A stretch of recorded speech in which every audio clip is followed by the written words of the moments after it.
All right. So after Harold Hurt, there was McClellan. Then after McClellan comes Art Acevedo. Art Acevedo. So Art Acevedo shows up, and boy, he's going to just bring rainbows and sunshine into the lives of every police officer at HPD. Absolutely. What was he like? Yeah, his reputation in Austin was not, I wouldn't say it was well known, but we were given sort of a heads up. It was, By their union or by just regular officers? I think just word. I don't even know, but you know how things. I know they celebrated when he left. Oh, and that should be a clue right there. But yeah, I mean, we all kind of heard that, there will be a brief honeymoon period because he'll come in. He's a very smooth talker, and he'll say all the right things, and then your lives will just be tortured, and it'll be hell on earth. And they were absolutely correct. I would say that he is absolutely narcissist in chief. I mean, just unbelievably so full of himself, and a self-avowed politician. I mean, he came down here and he openly bragged how he survived multiple administrations up in Austin. So he's, I'm not a liberal, I'm not a Democrat, I'm a centrist, and I just do what's right, and I can survive, different administrations because he just panders to whoever and whatever, and he's just a politician. So okay, yeah, you got to be a bit of a politician to be a chief of police. I get it. But he just openly bragged about how he just would say or do anything just to keep his job, basically, not to do his. And he used to always say, "I'm here to do a job, not keep a job." But he acted in the exact opposite manner of that statement. He never did. He never made the hard decisions that benefited the department. He made the easy decisions that benefited Art Acevedo. So I heard a rumor. You could tell me if this is true or not, that Art Acevedo liked to hang out with Tillman Fertitta, and who's the billionaire owner of Landry's Restaurants. Correct. And that one night he gets drunk, wrecks his SUV, his department-issued SUV. I think it was a it a Cadillac, or what did he drive? He had unmarked vehicles, and he also made a point to always kind of have access to a marked unit too. So did he wreck a marked unit? No, I heard. I didn't hear he wrecked it. I heard that he got pulled over. He was driving. I heard the rumor that he was pulled over multiple times. Drunk. Yeah. Well, in this case, though, an assistant chief shows up and starts snatching body cameras from people. That's what I heard. And all of a sudden, all the body camera video just disappears. I'm sure the body cameras disappeared. I'm sure they were all handled in accordance with policy and storage protocols. Oh, I'm sure. You mean we could access that? The giant shredder at the the property room, the magnet that just they Hillary Clinton those. But yes, I had heard. Have you heard about that? Oh yeah, absolutely, yes, and that he liked to drink. And what I don't think he understood is these stories took on a life of their own, which is why at the end of his tenure, nobody respected him at all. And no, nobody. Well, you're right. At the end, he and it was pretty obvious at the end, and I don't think I'm saying anything nobody inferred or knows out there. He was very close to hitting, I guess, the vesting point for a chief. I think it's like 5 years, is it not? Something like that. And he was there 4 years, 7 months or something. I mean, he had 6 months to go and just decided to move on. No. What do you think happened? I think our mayor was sick of him. He was starting to just say and do more publicly stupid things. He was showing up the mayor. Well, and they found that position in Miami. That's what I think. They found that position in Miami. It was kind of like, hey, take this guy off my hands so I don't have to fire him. Was he sleeping with other female supervisors at HPD? Oh, I have no knowledge of that. But of course, the rumors were out there. There were jokes made about certain current assistant chiefs who were not assistant chiefs then. But anyway, I don't want to go down there. But he was just apparently he did. He went down there. He arrives, and to me, this is a complete unforced error. He arrives, and he immediately starts saying how he wants to change our badge. The badge that we've had for I don't know how long. I know I've looked in the museum, and some of these really old badges are a little different, but the style of badge that we have had for years and years and years. Over a century. You mean is it 100 century? Years? 100? Yeah. Okay, so there you go. 100 years of our badge. And they said he kind of fingered the badge as they were pinning it on him, and he said, this is like a piece of shit. This is crap. He says, why don't we get new badges? Everybody's like, that's our badge, chief. Well, next thing you know, I think they put it up to a vote department-wide. overwhelmingly voted down. Nobody wanted to change our badge. We did. He did it. The command, folks on the command staff all. So then why have a vote?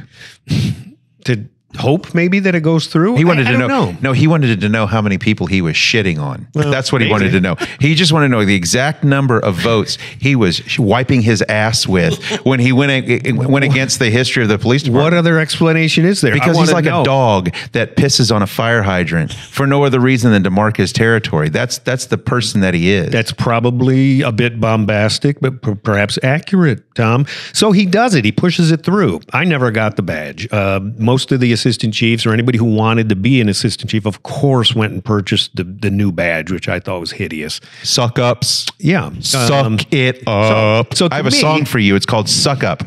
So to me, you step in, and my personal strategy or philosophy as I took over each assignment, I would get there, and what's the common sense thing to do? Just see how things work.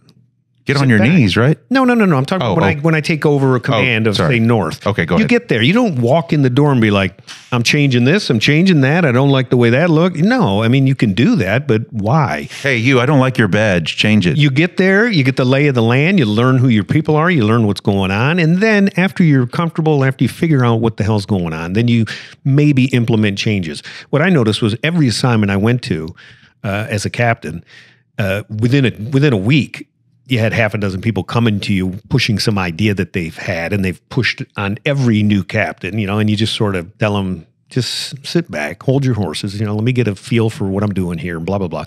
He steps in and immediately wants to change our badge. He steps in, immediately wants to change the IED process. How did he change the IED process? I can't go into the exact details because I, of course, wasn't privy to any of that information. But how did it change that you knew? First, he couched it in terms of shortening the process, making it more efficient, making it better.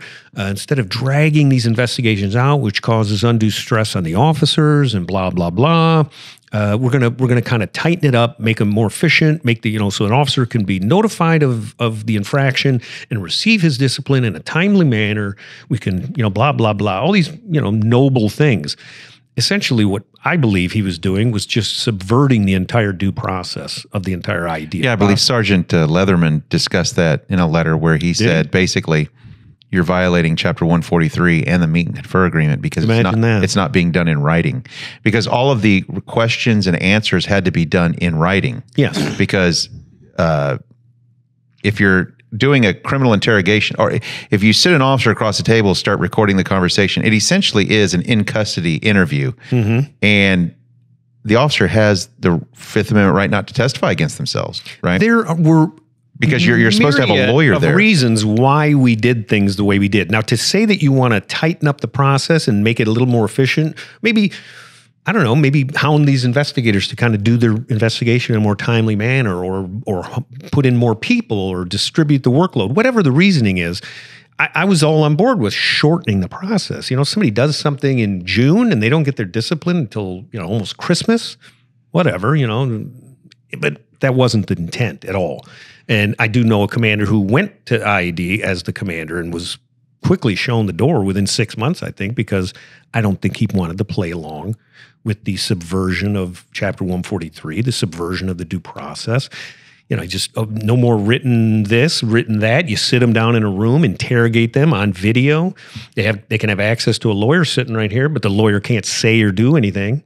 The whole thing was just ridiculous. What does that do? What good is that? I don't know. What is the point of having you can ask for a recess and go out in the hall and discuss whatever's happening, whatever. But it was all meant to intimidate officers. It was meant to get them on video, perhaps saying something that was contradictory. Well, essentially what he did was he turned what is a civil process into like a criminal interrogation. It would be like taking a deposition that you would do in a civil case and turning it into a criminal interrogation that and it was all by design. It was 100% by design. It was meant to intimidate officers. It was meant to shut them down and keep them from doing things. And to trap them into maybe Maybe they don't explicitly recall something that turns out it's not 100% accurate. Oh, he's lying. Look at that. He said something different over here, or on the video it shows this, and then when really, in an IED investigation, it's supposed to be like interrogatories, which there's a difference between interrogatories and a deposition. Yes. Okay.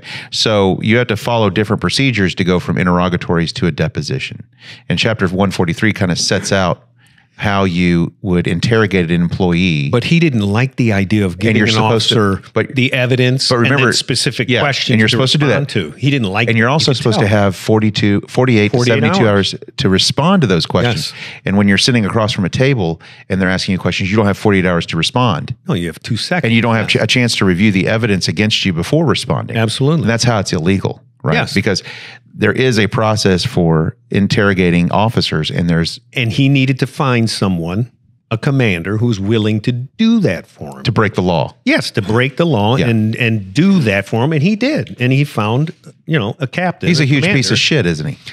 I would say, yeah. But any captain who went along with that is also a piece of shit. Yes, I agree. Oh, for sure. And it just so happens that captain who went along with that, who was brought in after our mutual friend, who clearly wasn't willing to do that and was removed from IED. How dare he follow the law? That captain then promoted to assistant chief during his tenure. Perhaps a little reward for doing the dirty work. And then when he left and he went to Miami, who went with him? Who ended up in Miami? That same assistant chief. Yeah. What are the odds? And then, oh my gosh, where is he now? Is he in Aurora? Is she there too? Yeah, yes. I think she is. And I can guarantee you in Aurora, Colorado, he's violating their any meet and confer agreement they might have with their officers in their union. Why wouldn't he? He doesn't care about that. How about Heather? Yeah. Yes. Yeah. Yeah. That's what we call Heather. What's her last name? Heather what? Morris. Okay, that's fine. We can say her name. Yeah. Say her name. Say my name. Let's see. Changes IDs. Oh, and one thing we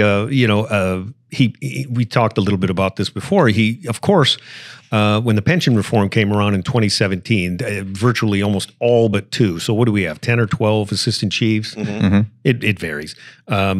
All of them but 2 left because of the pension reform. It was much more lucrative for them to leave in 2017. So what happened is it went from the average the last 3 years. Yes, to the last what? It became the 3 years leading up to your vesting at 20. So years, I guess, 18, 19, and 20. Okay. But it used to be as you walked out the door, they calculated your final 3-year average. And I personally got screwed over on that deal, but it wasn't so much that I wanted to leave back in 2017. But anyway, so when they all left, and it was just a mass exodus of the command staff, the upper command staff, he appointed, just a bunch of yes men, which, I had a friend tell me that. And I said, well, that's par for the course. I mean, they always do that. Those are political appointments. They're looking for people, people who got the badge, who played the game, whatever. Sycophants.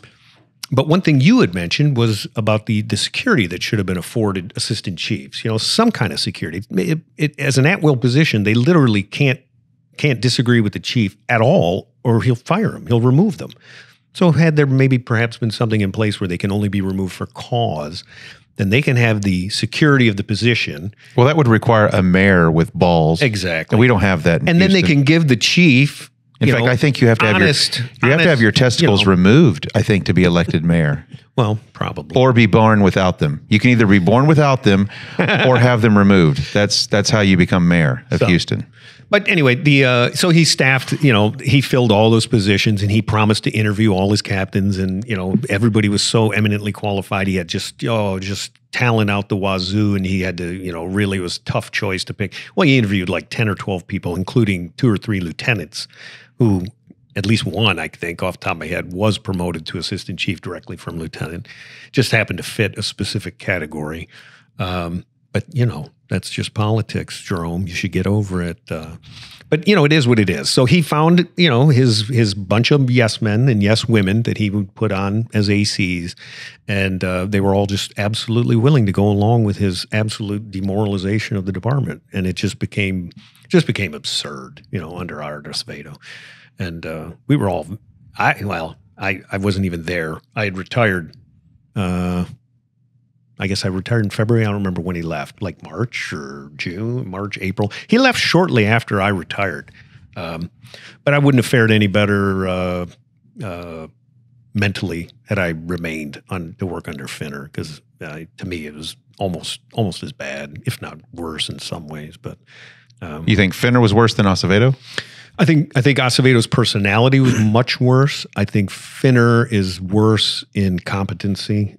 I could make an argument that Chief Acevedo knew what he was doing, and he knew enough about. He's a bull. He's a bull in a china shop, is what he is. Well, he is, but he also is a political animal, and I will give him credit. He was able to spin a yarn every now and then. And he was able to say things. And that's the point I wanted to make too. He was able to say things that actually came across as being sincere, and maybe in some level they were sincere, but they were. It was good. And I can tell you the one time he gave a speech to all the captains after he made the appointments. And a bunch of captains didn't get interviews, so people were bitching and moaning. Did you get an interview? Of course not. Okay. There was one captain. Disgruntled captain here. Yeah, I'm just so, disgruntled. I tell you, I mean, retiring was absolutely the best thing I've ever done in my life. But anyway, one captain in particular, commander, didn't get an interview, so went to him and said, "Hey, I demand an interview." Well, guess what happened? He said, "Come on down to my office. I'll give you an interview." Of course, he didn't get the job. So what the hell was the point of that? I made my point. I wanted that interview. I think I deserve that interview. Well, whatever. May we ask who that was? You can ask. Who was it? It was Larry Bainbridge. Oh, really? Oh, yeah. He demanded an interview? He was pissed that this guy got an interview. This gal got an interview. I didn't get an interview.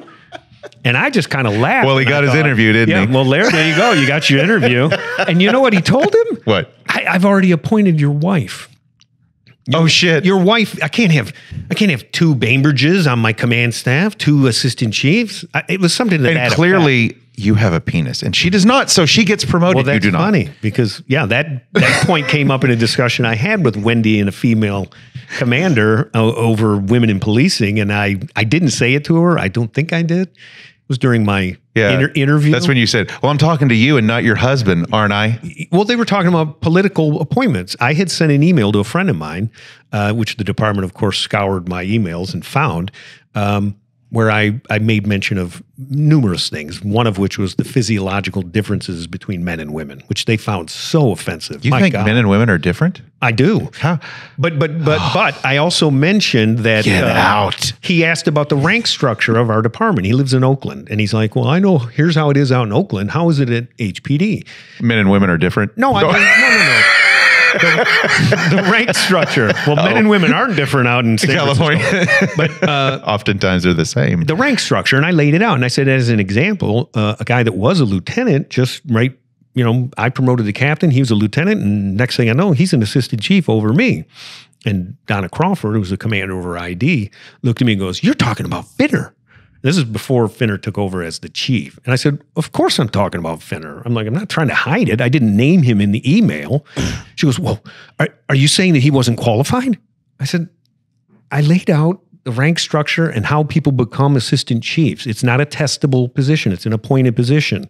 So where in there does it say anything about his qualifications? You inferred that, not me." I said, "So what are you talking about?" I said, "It's political." And she goes, "What do you mean by that?" And I'm like, "Well, number one, you know what I mean by that, but I'm being videotaped, so you want me to say it? I'll say it." I said, "It's political. Assistant chief positions are political by nature." I said, "The chief will tell you. I've got 44 captains. They're all qualified, eminently qualified on paper, but I have to pick who I think is the right fit." Well, what the hell do you think a political appointment is? It's that. So what the interview is on a scale of 1 to 10, Captain, how sycophantic are you? How low can you go? So I said, and I wanted to say it, and I don't think I did. I wanted to say to Wendy, "Why do you think you were picked as an AC and not your husband, Larry?" Because personally, I think Larry's more qualified than her. I think Larry's a good police officer. Did you tell her that? I can't remember if I did. I don't think I did. I think I nutted up at that point and I didn't say it, but I wish I had. But maybe I did.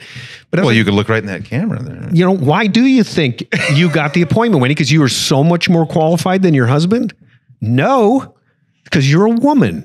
Admit it. There's nothing wrong with it. That's how it works. That's how the system works. I'm not saying it's the perfect system. In fact, I think it's atrocious. It's not objective criteria. It's subjective criteria. But don't act like it's not right out there, for everybody to see. But to wrap up Acevedo, just for the audience, sake of the audience, there's two ways a police department, most importantly, a chief of police, can reduce crime. One, they can get their officers to go out there and start kicking ass, taking names, and putting bad people in jail, going to court, prosecuting, getting getting bad people convicted and put in prison. That's one way to do it. That takes a DA too. Yeah, true. The other way is to get officers to stop enforcing the law. Now, which is easier? Wait, getting them to stop enforcing the law helps reduce crime? Is that what you said? Yeah. Does it? If I'm not out there looking for drug dealers, how likely is the drug dealer to get arrested? It doesn't reduce crime. It reduces the numbers. Yes. Data. I get you. The stat. The Captain Brown approach. I get it now. Yes. You're not reducing crime. Right. You're reducing crime. I mean, the only thing the FBI really does is vomits crime stats every year into the face of Americans that aren't really honest crime stats. Hey, can I bring up Trayvon Martin? Back in the Trayvon Martin, this might seem out of left field, but it goes to the stats. Trayvon Martin was under a suspension. That's why he was in that complex where Zimmerman ultimately, they had their confrontation. And why was he there? Remember, I think he was living with his mom and her husband, or the dad and the stepmom, whatever it was, and some blood relative lived there. Well, he was there on suspension because he was part of the campaign, whatever you want to call it, the policy change in that school district in Florida where they were going to reduce crime. Yeah. And their idea of reducing crime was to classify nothing as a crime. Oh, so he was suspended from school. Yes, he should have been arrested. He was found with burglary tools, stolen items in his locker, shit that should have led to him being filed on, even as a juvenile, but filed on for burglaries that were occurring around the school. But they didn't. It wasn't noted as a crime. It was school suspension. So after that, whatever that ISD police chief who implemented this policy, after his first few years in office, he could say, I've reduced crime by 75% because they weren't classifying anything as crime anymore. Right. Exactly what you were But if a chief of police goes out of their way to scare the shit out of their officers to the point that the officers become risk averse, and to avoid risk, they stop doing things. They stop proactively policing. They stop looking for bad guys. What that does statistically is it reduces the number of interactions between the police and the bad people. Yes. And thus the overall number of crimes will go down, but the number of serious crimes eventually revert back to the mean. Oh, and then through the roof. Yeah, and so that's what's happened in Houston is the number of murders shot up because officers were no longer arresting people for crack cocaine possession, marijuana possession, gun possession, fentanyl possession, any kind of outstanding felony warrants. Yeah, and so do we not have thousands of outstanding felony warrants in Houston area, County? Thousands. Yeah. And nobody wants to run them. No. Because the chance you're going to shoot somebody goes way up when you're kicking in someone's door on a felony warrant. And if you wind up having to shoot someone and your life is going to get torn apart and, Black Lives Matter is going to show up and burn the city down, they don't want you doing it. And so they tell you to your face, we don't want you doing this. Yeah. And then you don't do it. So what people need to understand is under Acevedo, crime looked like it was going down because nobody was doing anything. True. And then Troy Finner takes over and murders start going up. Why? Because all the criminals that Acevedo didn't want arrested now have this feeling of liberation and their crimes are snowballing. But what else occurred that sort of led to this exuberance and this liberation? Oh, well, we got this really nice Soros-funded Democrat DA, Kim Ogg, who doesn't who's run off really qualified prosecutors. She had this battery of really, really qualified, experienced prosecutors who just walked out the door.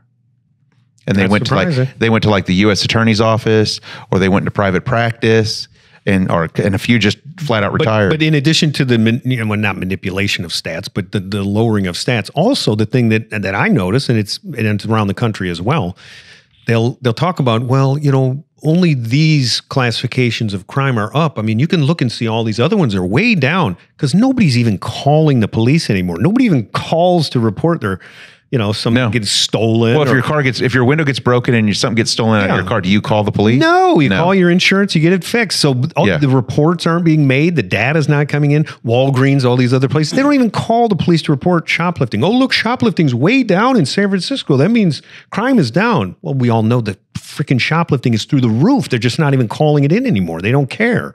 Right. So the numbers look down, but the exuberance, I think, was kind of twofold. It came about from the pullback during COVID of any aggressive, proactive policing and traffic enforcement and all that. I mean, people were just running. Well, so to sum it up in but also George Floyd. Yeah. George Floyd. Yeah. Absolutely. Yeah, that was big time. And you start pulling back after George Floyd on any kind of assertive or aggressive policing. And if you tell me that these crooks aren't going to be emboldened by that and they're out there driving like crazy on the freeways, they still are. Well, we'll talk about George Floyd effect in the next video, but sure. Just to clear this one up, what we're suffering from in Houston is deliberate indifference. Yeah. And you have deliberate indifference in the command staff that they are actually indifferent to crime. Well, that's not their priority right now. They'll tell you it is, but it's not. The priority is appeasing activists, appeasing the community when they're outraged, appeasing whatever. But actual policing, actually going into the areas where they know the murders are occurring and the majority of the crime is being committed, actively encouraging their officers to go in there and do it and arrest these known felons that know it. There's probably 1,000 people in Houston who commit 80% of all the crime. Oh yeah. And it's not a joke to the crowd watching, What was the thing in New York I saw? There was something like 216 people that committed 85% of the robberies. Yeah, whatever the number was. It was 327 people. And they've been arrested on average some ridiculous amount of people. And they account for something like 80% of all the shoplifting or something of the thefts in New York City. 300 people. Because they just keep arresting them, getting them out, getting them out. That's why we have major offenders. That was the reason. Yeah, but major offenders doesn't even do that They anymore. know exactly what they need to do to bring crime under control. They are not willing to do it. They're not. They're not, because perception, Jerome, police are violent and we only police the black community and we're only violent. What was the stat I just showed you today? They said majority of use of force incidents with HPD occur in the black community. Oh my God, raise the red flag. Where's the majority of the violent crime and violent criminals at? They're not in River Oaks. They're in the black community. Painful to hear? Maybe. And they used to have things. They used to have. Yes, true. They used to have something called heat maps. Remember? Oh yeah. And the heat maps would tell you where the crime is occurring. Absolutely. They know. And just for those of us, well, for the audience, it's the criminal that decides where the crime is committed, not the police. So why you blame the police department is beyond me. The resources are sent to where the majority of the crime is committed. Yeah. That's it. And it's not HPD that's deciding where it's committed. It's the criminals that are deciding. Yeah. So don't accuse HPD of racism. Well, they accuse us of racism. That's absolutely stupid. And so just the disincentive for the average officer to get out there and proactively police and do their job, the disincentive is high. And I really think Acevedo is the one who really he did accelerated the stupidity of the department. Well, think about this was another thing that I had attached in my email that got me in hot water. He had asked me if I watched pro football or whatever. And I said, I stopped pretty much watching the NFL years ago. I don't watch NBA. Still watch a little baseball. I love baseball. I said, but I stopped watching, especially and even paying attention to the NFL when that whole Colin Kaepernick stuff, because, I'm a racist, because that's my only motivation for hating, kneeling for the American flag, because I'm a racist. And then BLM comes along. So I commented about that in the email to my friend in Oakland. And I said, in this BLM bullshit, blah, blah, blah. Well, they were like, so you don't think Black Lives Matter? That's what they asked me in the interview. You don't think Black Lives Matter? I go, well, of course Black Lives Matter. All Black Lives Matter. I said, if you look, I was referring to BLM. Which is an actual corporation. Yes, there's actual the Black Lives Matter Corporation. Yes, I said I said, you see, I didn't put a copyright after, but I put in capital letters BLM. I'm referring to the freaking criminal pieces of shit who run that organization. That's who I'm talking about. They donated money and bought mansions in Los Angeles. They did. In LA. They're getting theirs, man. Nothing the white man hasn't done over years. They're getting theirs now. But anyway, they're marching and talking about killing cops. You know, and here's Acevedo marching with them, hand in hand, high-fiving them and all that bullshit. I'm like, you don't have to actively hate them or disparage them in the media. You can attempt to be some kind of, I don't know, broker of peace, but march with them when they're actively talking about frying, whatever the little chant was, piggies fry, kill them all. Low in bacon, ACAB, all cops are bastards. I wouldn't give them the time of fucking day, and he's out there marching with them. And what he didn't understand was every officer at HPD saw that. Well, almost every officer at HPD saw that and was like, he hates us. He really hates us. Why else would he march with them? Yes. Oh, I got to show that I care. No, you don't. And that's where I butt heads with Finner too. Oh, it's the perception, Jerome. We have to have the perception that we support the whole community, blah, blah, blah. I'm like, oh my God, you and your perception. You know, well, if the perception is that you're a fucking idiot. All right, we'll talk about Finner, but anyway, to close out on Acevedo. Yeah. The people of Miami, if anybody from Miami watches this video, you should send a nice thank you card, a bouquet of flowers maybe, or a gift basket to retired HPD Sergeant Steve Leatherman. Because Steve Leatherman is the one who wrote the letter to your commission that runs Dade County and Miami, and is the reason that Acevedo had to go, because he explained to the leadership in Miami how he destroyed the Houston Police Department.